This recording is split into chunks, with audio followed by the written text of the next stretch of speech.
It is 2 a.m. Your body is completely exhausted. You have not moved a single muscle in over 40 minutes. The room is pitch black and completely silent. But inside your head, you are currently moving at 1,000 miles an hour. You are not thinking about the present moment. You are completely disconnected from the physical bed you are lying on. Instead, your mind is violently time traveling. A few minutes ago, you were analyzing a slightly awkward conversation you had 3 years ago. You dissected every single word you said. You felt the exact same sharp embarrassment in your chest that you felt back then. Then, without any warning, your brain shifted gears. It transported you into the future. You are now imagining a stressful argument that might happen tomorrow. You are inventing dialogue for a person who is currently asleep miles away. You are getting genuinely angry and defensive over a conversation that does not even exist. You are paralyzed in bed, yet your mind is exhausting itself in a completely fabricated reality. You feel like you are losing control of your own thoughts. You might even feel like there is something fundamentally wrong with your brain. Why would your mind force you to play this exhausting simulation exactly when you desperately need to rest? Let us look at the contradiction of this exact moment. During the day, you often struggle to maintain your attention. If you try to read a complex book at 2 in the afternoon, your mind might wander after 10 minutes. You might find yourself reaching for your phone just to break the boredom. Your daytime focus is fragile and easily exhausted. Yet here you are at 2 in the morning. You suddenly possess an intense, unbroken, laser-focused attention span. You have the mental endurance to analyze a single facial expression from a party in 2019 for 2 solid hours. You have the stamina to construct an entire future timeline of catastrophic events without losing your train of thought once. Where did this sudden mental endurance come from? If you are so physically tired, why is your brain suddenly capable of running a high-definition movie theater in your head? The most common explanation people offer is simply that you are stressed. They tell you that your anxiety is keeping you awake, but general stress does not explain the time travel. If you are stressed about an email you have to send tomorrow, why is your brain forcing you to remember a mistake you made in high school? Anxiety explains the heavy feeling in your chest. It does not explain the specific, highly detailed movies currently playing in your head. To solve this mystery, we have to look at the mechanical structure of your attention. Cognitive neuroscience has mapped out how your brain allocates its energy. We can simplify this by looking at 2 massive neural networks operating inside your head. You can think of them as 2 completely opposite operating systems. They are designed so that they can almost never be fully turned on at the exact same time. The first system is called the task-positive network. This is your external operating system. It is the part of your brain that interacts with the physical world around you.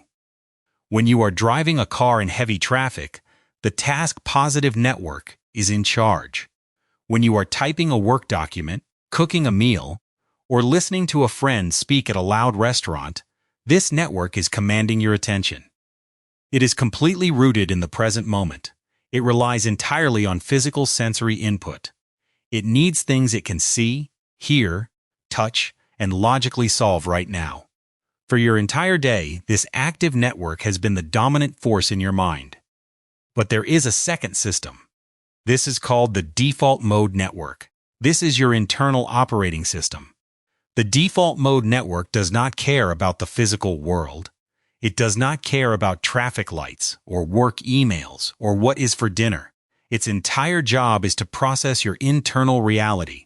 It is responsible for self-reflection. It is responsible for analyzing your social relationships.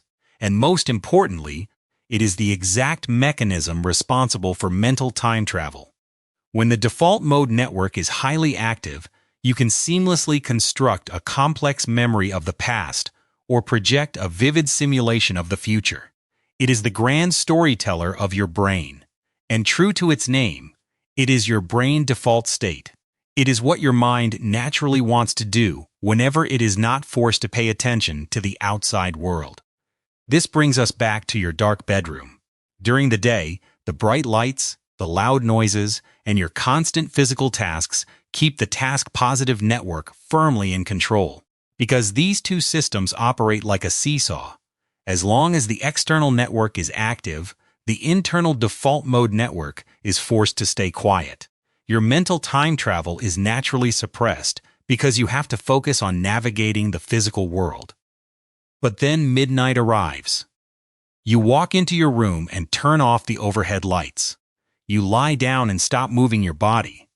The house goes completely silent. In a matter of minutes, your physical sensory input drops to absolute zero. Your task-positive network suddenly has nothing left to do. There is nothing left to look at. There is nothing left to listen to. There is no physical task left to solve. So it completely shuts down. And the exact moment the external network powers off, the biological seesaw violently tips in the other direction. Your default mode network instantly powers on. It lights up like a massive control room, taking over the entire system. Without the external world to anchor your attention, your brain defaults immediately to its internal storyteller. This is why you are suddenly thinking about 5 years ago.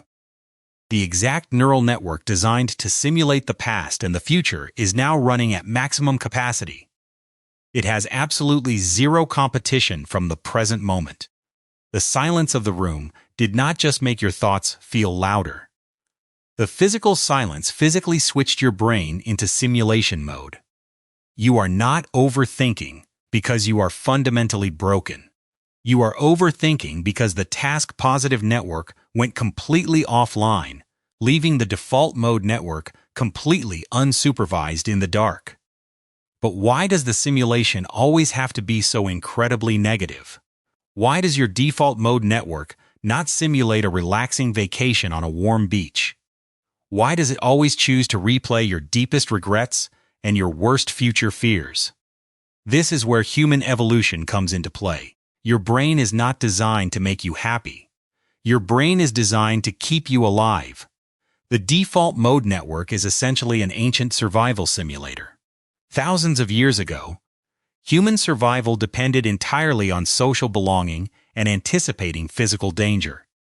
If you made a social mistake in a tribe, you could be exiled. If you did not anticipate a predator, you would not survive the week. So your brain evolved to use its quiet downtime to practice survival. When you are lying safely in the dark, your brain decides it is the perfect time to run emergency drills.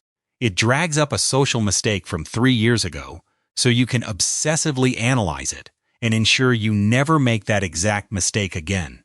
It invents a terrifying argument for tomorrow, so you can practice your verbal defense before the threat actually happens.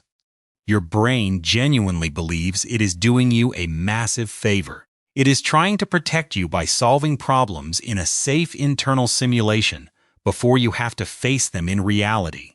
It simply does not realize that running a high-stakes survival simulation at 2 in the morning is destroying your physical health. Understanding this mechanical shift completely changes how you must deal with the late-night mental spiral. Most people try to fight the thoughts using pure logic.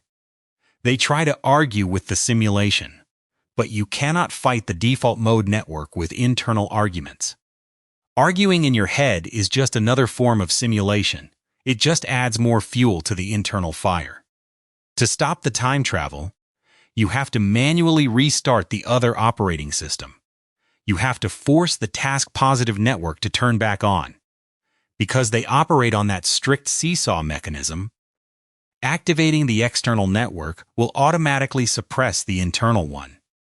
You need to give your brain a physical, present-moment task. This is why physical grounding exercises actually work. If you force your brain to meticulously count the physical sounds you can hear in the quiet room, or if you force it to focus entirely on the physical sensation of the blanket resting against your skin, you are forcing the task-positive network to reboot. Your brain cannot run a complex future simulation and accurately track a physical sensory input at the exact same time. If that is not enough, you must externalize the invisible threat.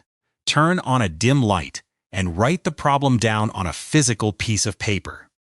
By making the abstract thought a physical object in the real world, you are moving the problem from the internal simulation into the external environment.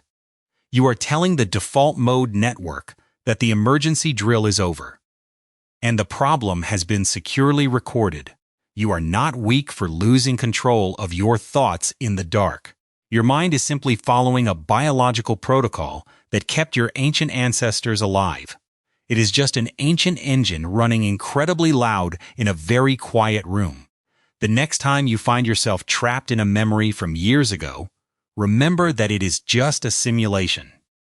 The task-positive network went to sleep, and the storyteller simply took the wheel. What is the one specific memory your brain always seems to replay the moment your bedroom goes entirely dark?